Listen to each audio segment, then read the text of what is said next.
Yogesh sir आप सभी का इस टॉप रिजल्ट यूट्यूब चैनल में दिल से स्वागत करता हूं।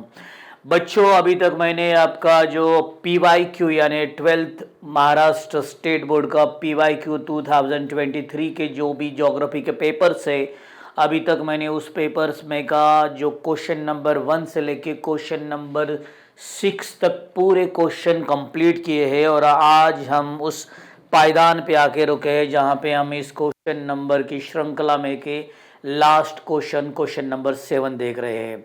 अगर अभी तक आपने उस वीडियो को देखा नहीं है तो जाइए, आई बटन पे प्लेलिस्ट होगी और उस प्लेलिस्ट से आप पूरे वीडियो देख सकते हो। अगर आप बोर्ड की तैयारी कर रहे हो तो आपको ये वीडियो बहुत ही यूज़फुल होगे, ये मैं दावे के साथ कहता हूँ। अगर आप अपने स्टडी चालू कर दिया है तो आप एक बार PYQ के क्वेश्चन पेपर देख लो कि इससे आपको ये बेनिफिट होगा कि आने वाले क्वेश्चन पेपर में या बोर्ड से क्वेश्चन में किस तरह से क्वेश्चन होते हैं, इसकी आपको पूरी जानकारी होगी।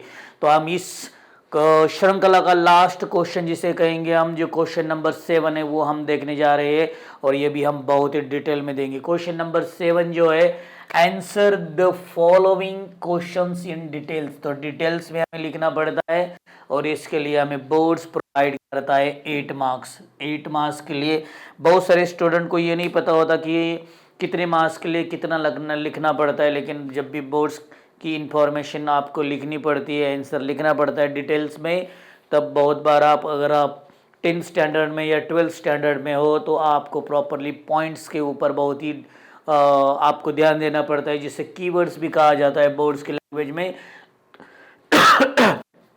तो सॉरी, यहाँ पे मैंने आपको इस क्वेश्चन में आपको बोर्ड की तरफ से 2 क्वेश्चन दिए जाते हैं, लेकिन आपको एक ही क्वेश्चन करना पड़ता है। एक क्वेश्चन को ही आपको 8 मार्क्स मिलते हैं। अगर वो क्वेश्चन आप प्रॉपरली करते हो तो आप प्रॉपरली आउट ऑफ मार्क्स ले सकते हो। लेकिन इसके लिए आपको करना क्या है, इसके लिए आपको जब भी क्वेश्चन आएगा, क्वेश्चन आने के बाद आपको कुछ चीज़ें याद रखनी होगी जो मैं आपको यहाँ पे क्वेश्चन लिखते समय बताऊँगा।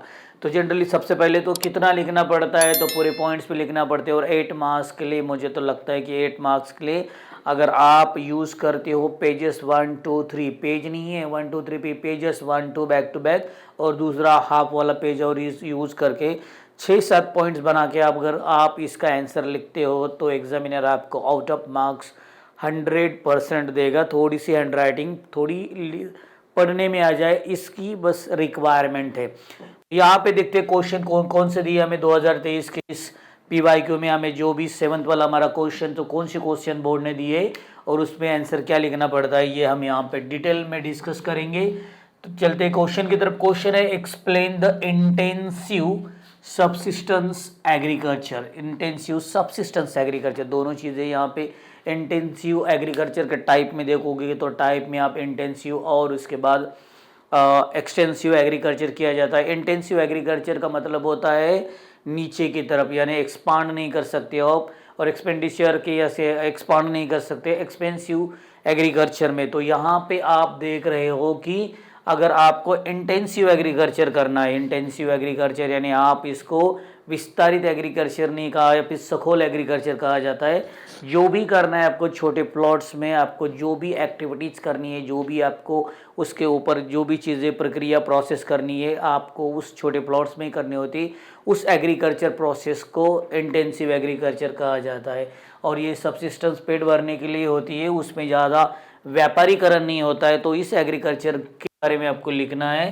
तो यहाँ पे इंट्रोडक्शन, हर एक क्वेश्चन का अगर आप इतने ब्रॉड क्वेश्चन डिटेल में क्वेश्चन लिखते हो, that time you should start from the introduction. Introduction लिखोगे तो प्रॉपरली उससे एक अंदाज़ा आ जाएगा एग्जामिनर को भी कि आपको बहुत सारी इंफॉर्मेशन से। तो इंट्रोडक्शन बहुत ही मोस्ट इंपॉर्टेंट होता है और इस इंफॉर्मेशन में जो कीवर्ड्स होते हैं या मोस्ट इंपॉर्टेंट जो चीज़ें होती है, ये आपको फिल करना पड़ती है और इससे आपको प्रॉपरली उसके बारे में बहुत सारी इंफॉर्मेशन आगे आप लिख सकते हो।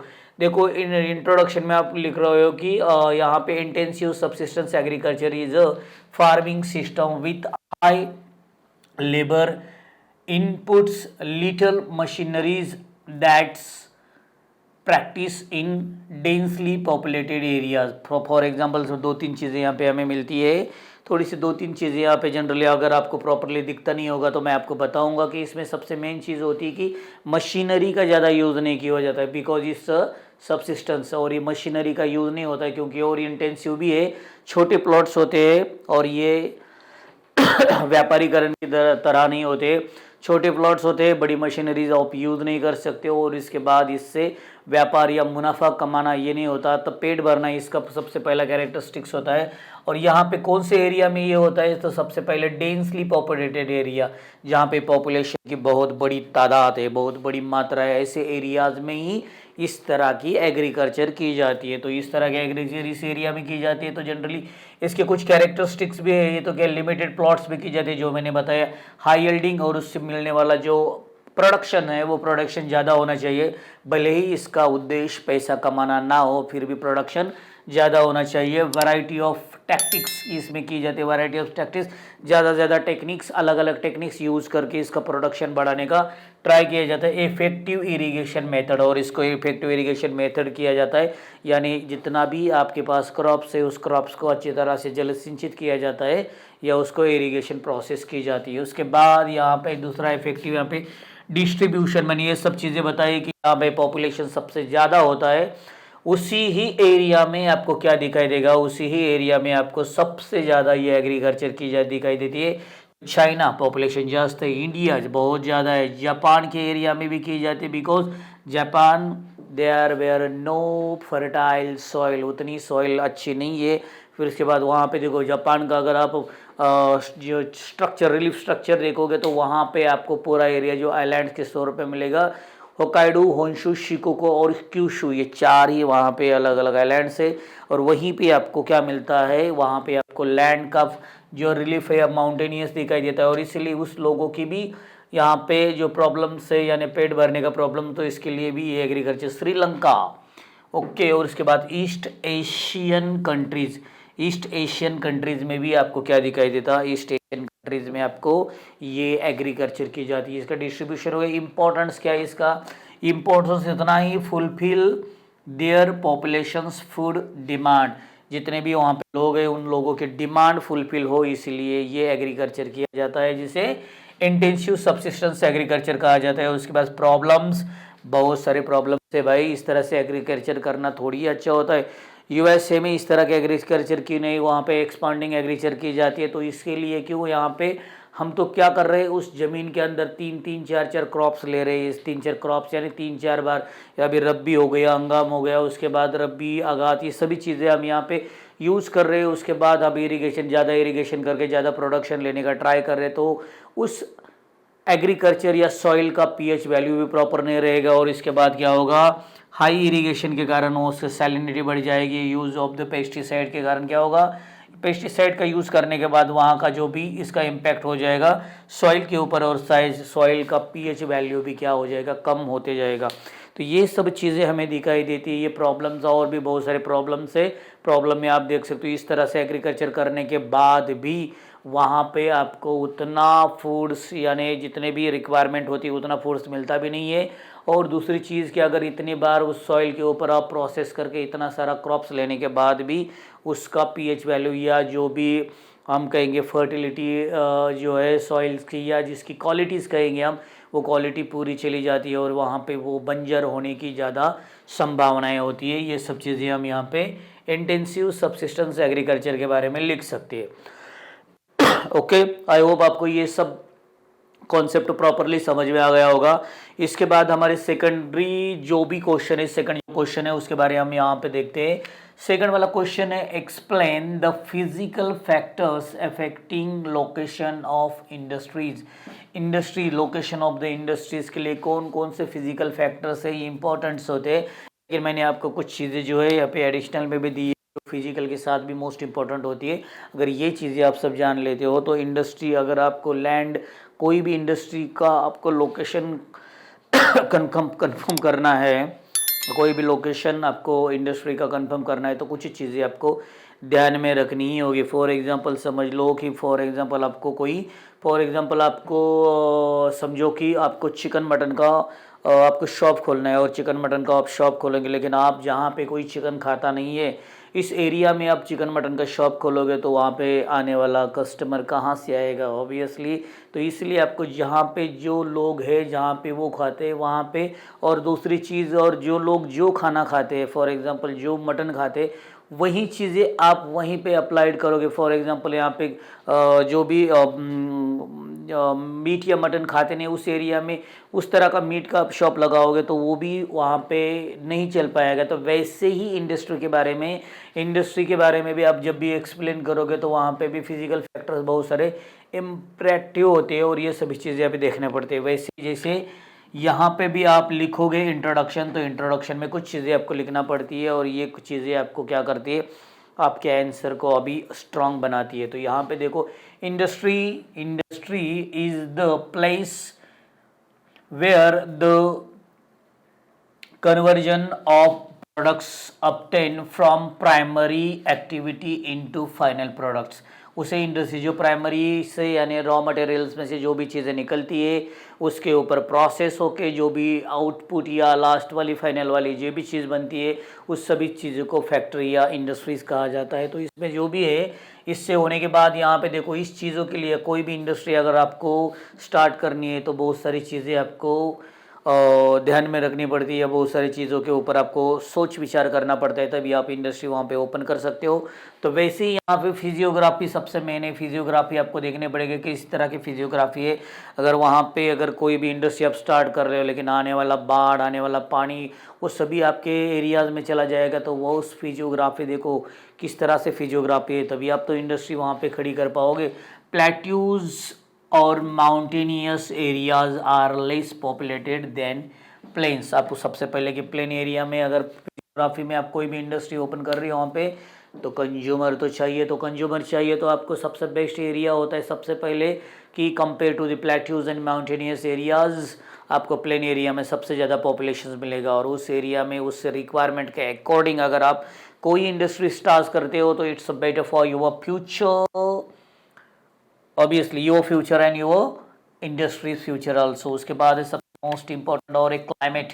क्लाइमेट में वो चीज़ें आप सभी चीज़ों के लिए क्लाइमेट अच्छे, जिस तरह से क्लाइमेट अभी तो जिस तरह से अच्छा वाला क्लाइमेट होगा अभी आप देखो मुंबई साइड या सूरत साइड, इस एरिया में आप देखोगे कि जाके समंदर का किनारा है वहाँ पे जो आपको एटमॉस्फेयर दिखाई देगा, तो उस एटमॉस्फेयर में थोड़ी सी ह्यूमिडिटी होती है और ह्यूमिडिटी होने के कारण वहाँ पे आपका जो भी जो एटमॉस्फेयर है उस एटमॉस्फेयर के कारण वहाँ पे जो टेक्सटाइल इंडस्ट्रीज आपको सबसे ज़्यादा दिखाई देती है।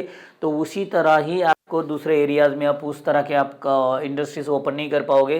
तो according the our productions, according your demand, जिस तरह से क्लाइमेट होगा उसी क्लाइमेट में आपको क्या करना पड़ेगा, उस तरह का आपको इंडस्ट्री ओपन करना पड़ेगा। उसके बाद मिनरल्स एंड रॉ मटेरियल्स, कोई सी भी इंडस्ट्री आप स्टार्ट कर रहे, फॉर एग्जांपल समझ लो वहाँ पे सॉइल्स, ब्लैक सॉइल्स है, ब्लैक सॉइल्स पे आपको सबसे ज़्यादा शुगर केन और कॉटन सबसे ज़्यादा निकलता है, तो शुगर केन और कॉटन का प्रोडक्शन से वहाँ पे ज़्यादा होता है।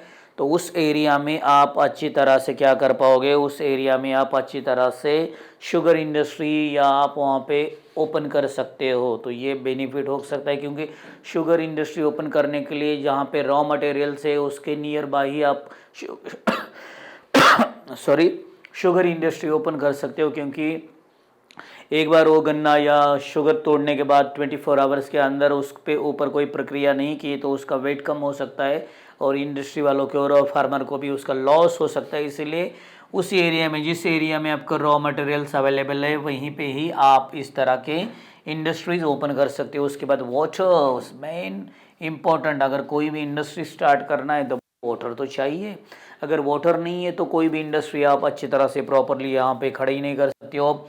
All industries require plenty of water for various process like cooling, washing, locate near river, lakes. इस तरह से अगर आपको कूलिंग वॉशिंग करना है तो आपके पानी की डिमांड सबसे ज़्यादा होती है और पानी की डिमांड शुगर इंडस्ट्री के लिए भी आपको पानी की आवश्यकता होती है। तो जहाँ पे पानी का स्टोरेज सबसे ज़्यादा है उसी एरिया के आसपास इस तरह के आपको इंडस्ट्रीज़ पनपती हुई दिखाई देगी या उस इंडस्ट्री के आपको इस्टेब्लिशमेंट होते हुए दिखाई देगी।